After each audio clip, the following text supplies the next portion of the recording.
여러분, 우리의 그 애통함, 회개함이 내 자신의 신체 한탄이나 신세 한탄이나 감정적인 복받침에 그르친다면 그것은 복 있는 애통이 아닙니다.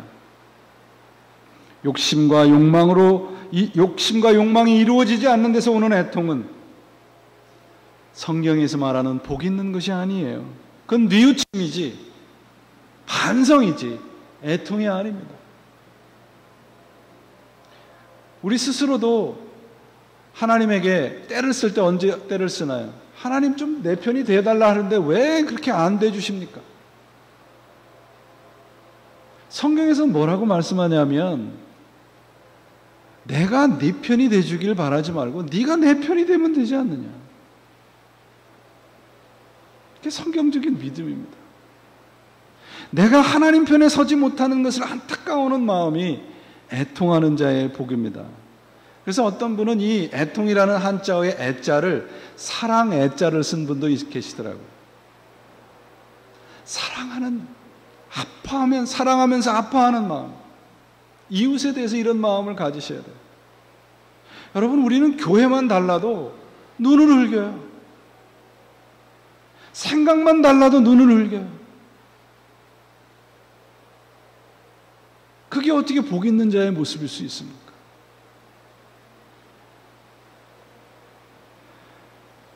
선한 사마리아 사람의 비유를 보세요, 여러분. 사마리아 사람이 이웃을 결정해 놓고, 이 사람은 내가 도와줄 사람, 이 사람은 내가 사랑을 해줄 사람, 그렇게 결정하지 않지 않습니까? 나의 도움이 필요한 모든 사람, 곧 사랑은 내가 상대방을 결정하는 게 아니라 도움이 필요한 사람 누구에게나 사랑을 베푸는 겁니다. 곧 사랑의 도움이 필요한 사람이 이웃의 바운더리를 결정하는 거예요.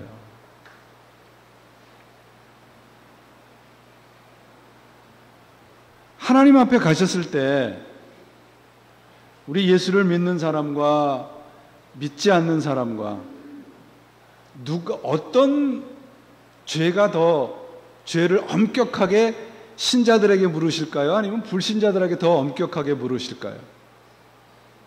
예? 신불자라 그러시는 분도 계세요. 신자예요, 신자. 누가복음에도 보시면 누가복음의 13장 4절 5절 말씀에 보시면 이런 말씀이 있어요. 또 실로암에서 망대가 무너져 치어 죽은 18사람이 예루살렘에 거한 모든 사람보다 죄가 더 있는 줄 아느냐?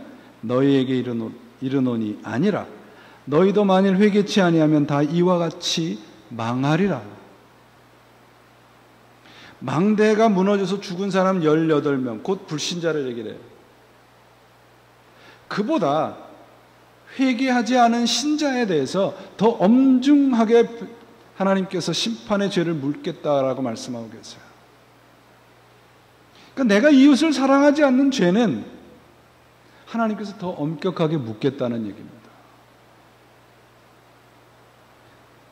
우리 스스로 한번 생각을 해보세요.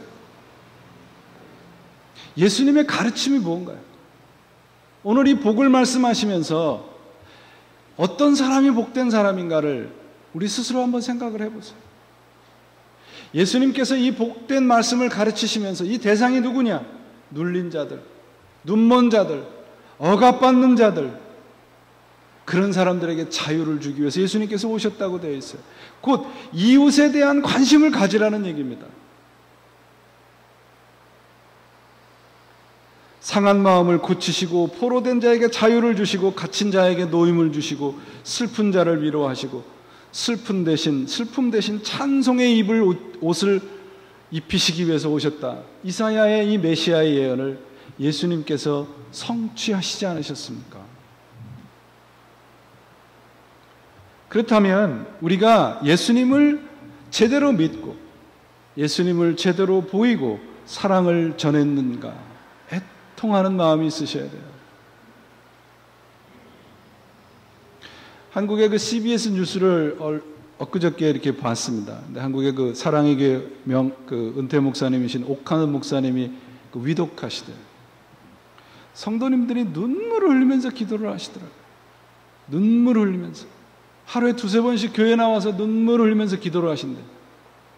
어떤 분은 살려달라고 기도를 하시고, 어떤 분은 정말 저렇게 너무 많이 고통당하지 않게 해달라고 기도를 하시고. 왜 그렇게 기도하는 마음이 생겨요? 그들 자신들이 그 목사님을 이웃이라고 결정을 했기 때문에 그래요. 바로 이것이 이웃을 위한 애통입니다. 우리 교회 안에도 이 애통하는 마음을 가지고, 통회하는 마음을 가지고 기도를 해드려야 될 분들이 얼마나 많아요, 여러분. 이게 예수님의 가르침입니다. 여러분, 현대인들을 가리켜서 웃으면서 지옥을 가는 세대라고 얘기를 하고 있어요. 웃으면서 지옥을 간대요. 왜 그래요? 다 나만 생각하기 때문에 그렇습니다. 다 웃으려고만 하지, 내 안에 하나님 것이 없음에 대한 애통함이 사라져 버렸어요. 제가 왜 여러분들에게 예수님의 가르침이라는 제목으로 지난주부터 말씀을 드리는지 아십니까? 우리들의 진정한 애통함이 이 가르침을 통해서 다시 회복이 되셔야 돼요. 성경은 여러분들을 이 땅에서 행복하게 만들어주는 책이 아닙니다. 다시 기억을 하셔야 돼요. 성경은 행복을 위한 책이 아니고 성경은 거룩을 위한 책입니다. 여러분들은 거룩을 위해서 선택을 받으신 분들이에요. 예전에 한번 말씀드린 기억이 있어요. 사람이 이렇게 막 슬퍼서 눈물을 흘리면 그 눈물 가운데서 이 두 가지 종류의 다른 성분이 나타난답니다. 그러니까 그냥 마음이 슬퍼서 흘리는 눈물하고, 정말 슬퍼서 흘리는 눈물하고, 드라마 보다가 괜히 슬퍼서 흘리는 눈물하고 성분이 다르대요. 어떤 것이 진짜겠어요? 정말 슬퍼서 흘리는 눈물에게는 그 눈물 안에는 피부를 정결케 만드는 그런 성분이 들어있답니다. 얼굴 피부를 좋게 하시기를 원하시는 분들은 많이 울으시면 돼요. 과학에서도 이 하나님 앞에 애통하는 마음이, 이 눈물이 가짜 눈물이 있고 진짜 눈물이 있다는 것을 밝혀내는데 하나님이 모르시겠어요? 내 한풀이의 울음인지, 내 욕심이 채워지지 않아서 애통하는 마음인지, 하나님의 것이 내 안에 없어서 애통하는 마음인지 하나님이 왜 모르시겠습니까? 그를 통해서 우리가 예수님의 가르침을 통해서 진정 정말 나 자신이 깨어지는 그런 애통함이 내 안에서 살아나야 합니다. 인공적이고 무슨 특별한 집회 가서 콧물 흘리는 것, 그거 아무 소용없습니다, 여러분. 우리가 정말 하나님 앞에서 하루에 5분도 기도하지 못하는 것에 대한 애통함, 하루에 성경 한 자도 보지 못하는 것에 대한 애통함, 예배당에 나와서 눈물을 흘리며 기도하지 못하는 애통함, 이런 것들이 회복이 돼야 됩니다. 이것이 예수님의 가르침입니다. 그리고 이것이 예수님께서 말씀하시는 복이에요. 이웃을 위한 눈물을 흘릴 줄 아는 자리까지 갈 때 우리의 진정한 울음들이 복된 울음이 될 수 있습니다. 오늘 이 4절 말씀이 독일어 성경에 이렇게 번역이 되어 있어요. 세상의 고난에 짓눌려 지내는 사람들은 모두 기뻐하여라. 왜냐하면 하나님께서 그들의 짐을 떠맡아 주시기 때문이다. 하나님이 우리의 짐을 떠맡아 주셨듯이 애통하는, 이웃의 애통하는 짐을 함께 지는 것, 그것이 복된 삶이라는 것입니다. 나 혼자 잘 먹고 잘 사는 것, 그건 성경적인 복이 아닙니다. 여러분들 아마 프란시스 셰퍼라는 분의, 이 목사님의, 박사님의 성함을 들어보신 분들이 계실 거예요. 이분이 1984년에 이 세상을 떠났는데 이분이 하신 것이 이제 오두막 운동입니다.